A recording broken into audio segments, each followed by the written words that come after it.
Welcome to Dark Hunt, where shadows come alive and every story leads you into the unknown. Don't forget to subscribe. Let the hunt begin. The night of the whispering shadows. The moon hung low in the night sky, its pale light casting an eerie glow over the old farmhouse nestled deep in the woods. Beth had inherited the house from her grandmother, a place she hadn't visited since she was a child. The memories of summers spent chasing fireflies and listening to bedtime stories seemed distant and safe, a stark contrast to the unease that settled over her now. She had arrived that afternoon, intending to sort through her grandmother's belongings and prepare the house for sale.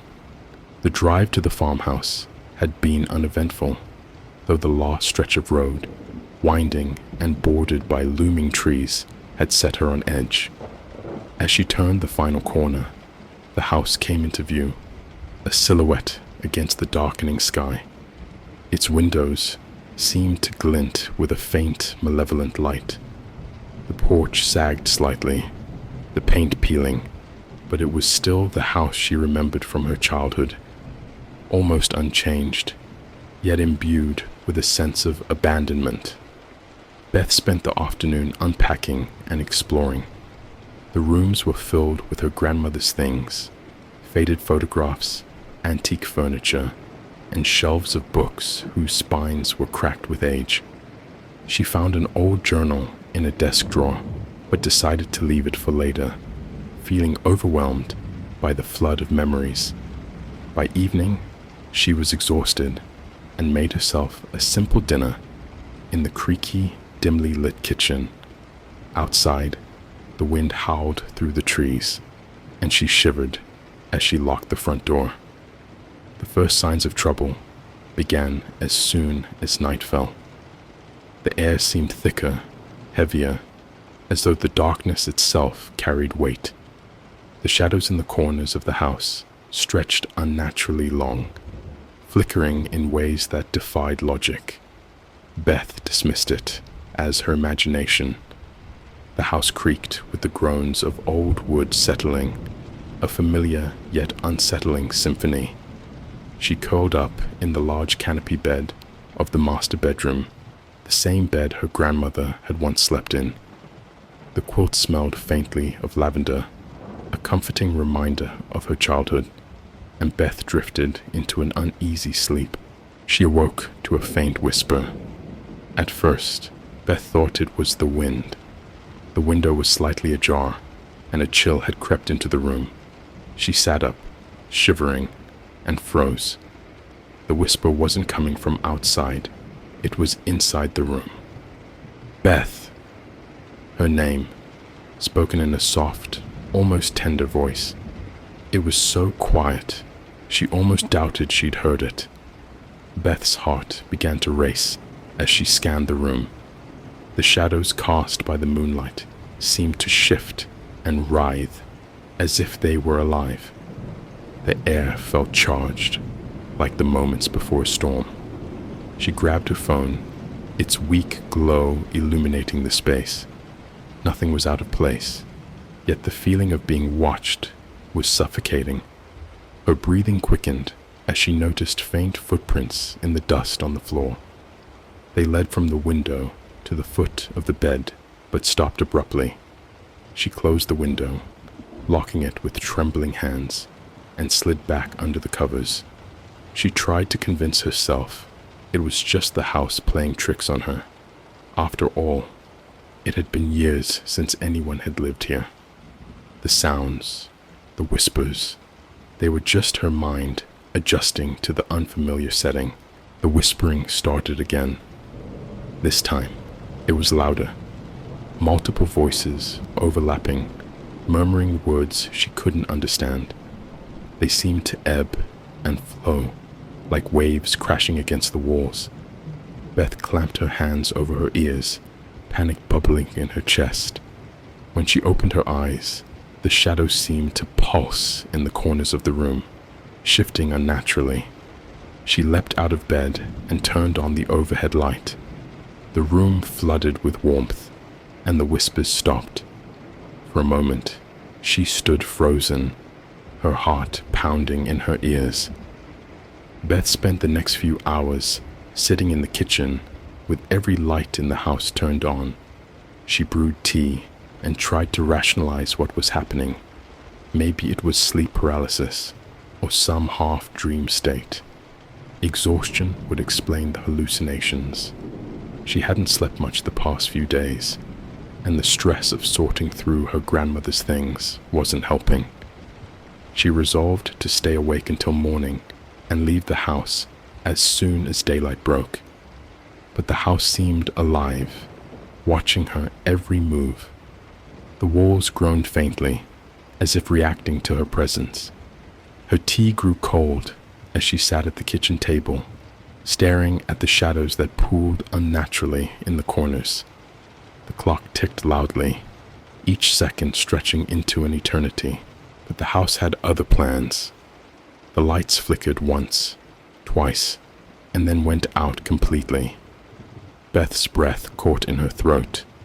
She fumbled for her phone, using its flashlight to cut through the darkness. The whispers returned, louder now, and with them came an icy draft that seemed to emanate from nowhere. "Who's there?" Beth shouted, her voice trembling. The whispers stopped abruptly, replaced by a low, guttural groan that echoed through the house.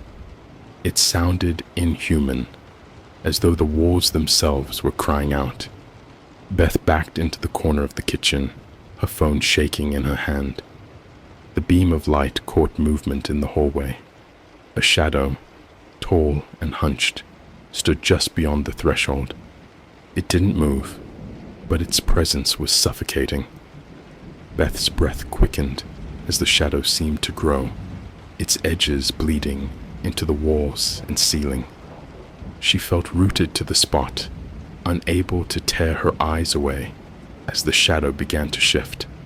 Its form rippled, and for a brief moment, she thought she saw a face, distorted, agonized, and staring directly at her.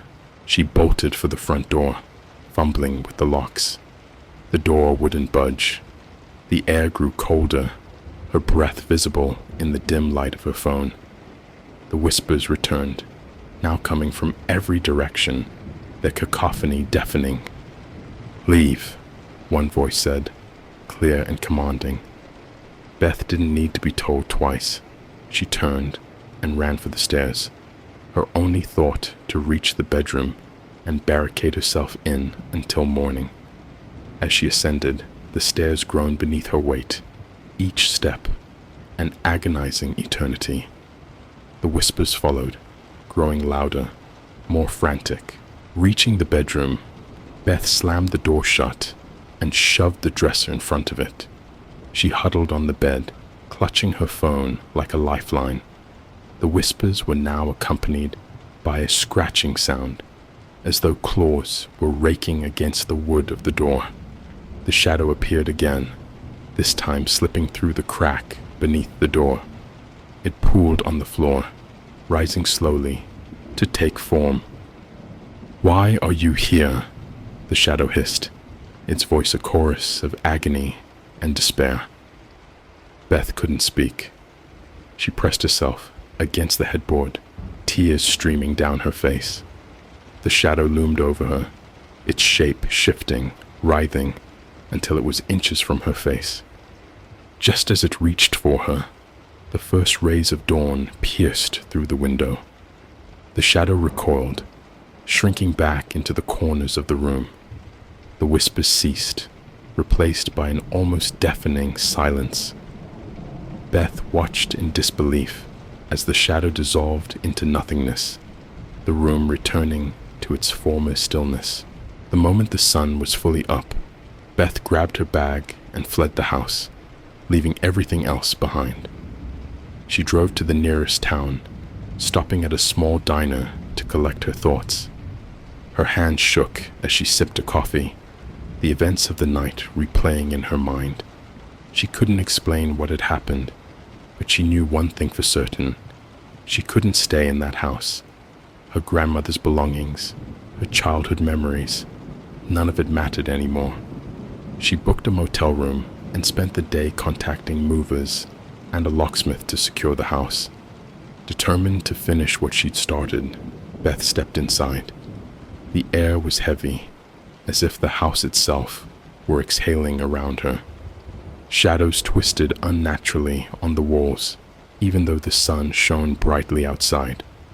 As Beth moved through the hallway, the whispers returned, louder and more distinct. "She won't leave." Beth froze. The voice wasn't just a murmur anymore. It was clear, guttural, and seemed to come from all directions. Her hands trembled as she picked up one of her grandmother's framed photos from the floor. The glass was cracked, and she stared at the image, her grandmother holding a young Beth, both smiling. But now, the grandmother's face appeared blurred, as though the photo itself had distorted. Beth tried to ignore it, convincing herself that she was imagining things. She worked quickly, stuffing boxes with keepsakes and avoiding the master bedroom. But as the hours passed, the feeling of being watched grew unbearable. Every step she took seemed echoed by another heavier set of footsteps. Finally, she reached for the journal she had left behind the previous day. She flipped through the brittle pages, her grandmother's neat handwriting filling every line. One entry near the end caught her eye. "They come at night. I've tried to ignore them, but the shadows won't let me be. The whispers tell me things I don't want to know. They say I've stayed too long." Beth slammed the journal shut as a loud bang came from upstairs. Her breath caught in her throat. She wanted to run, but her legs wouldn't move. "Leave her be." The whisper was louder now, almost scolding, but Beth wasn't sure if it was directed at her or something else. Unable to resist, Beth climbed the stairs toward the sound, her body trembling with every step. The upstairs hallway stretched longer than she remembered, the doors at the end seeming impossibly far away. As she neared the master bedroom, the door creaked open on its own. Inside, the room was dark, despite the daylight streaming through the window. The air was colder here, and Beth could see her breath misting in front of her. On the bed lay the lavender quilt, perfectly folded, as though waiting for her. "Why won't you leave?" a voice rasped, louder than ever before. Beth turned, and there it was, the shadow. This time, it didn't retreat into corners or slip through cracks. It stood before her, fully formed, its distorted face inches from hers. Its eyes, or the voids where eyes should have been, seemed to pull her in, filling her mind with images she couldn't understand. Flickers of her grandmother sitting in the same room, pleading with the shadows, screaming into the night. "This is your place now," the shadow hissed. "You can't escape." Beth stumbled backward, falling against the dresser. The journal fell from her hands, landing open to a final hurried entry. "The only way to leave is to let it take someone else." Beth's heart sank as the pieces fell into place. Her grandmother hadn't left the house because she couldn't, and now the house wanted her. Beth ran. She didn't care about the boxes or her grandmother's belongings anymore. She needed to get out. As she bolted down the stairs, the shadows followed, flooding the walls and ceiling, the whispers rising to a deafening roar. "You can't leave," they chanted. "You belong to us." She reached the front door, her fingers fumbling with the locks. Finally, the door swung open, and she stumbled into the sunlight. The shadow stopped at the threshold, writhing and shrinking back into the darkness. Beth didn't stop running until she reached her car. She threw it into reverse, gravel spraying as she sped away. She didn't look back, Beth never returned to the farmhouse. She sold it to a distant buyer without ever stepping foot inside again. But the whispers didn't stay behind. At night, in her new apartment, she sometimes heard them faintly, as though the shadows were still watching, waiting for her to come back. The farmhouse remains abandoned, its windows dark and uninviting. Locals tell stories of the strange woman who lived there and the shadows that haunted her. Some claim to hear whispers when they pass by, soft voices calling from within. And some nights, when the wind is just right, Beth hears them too.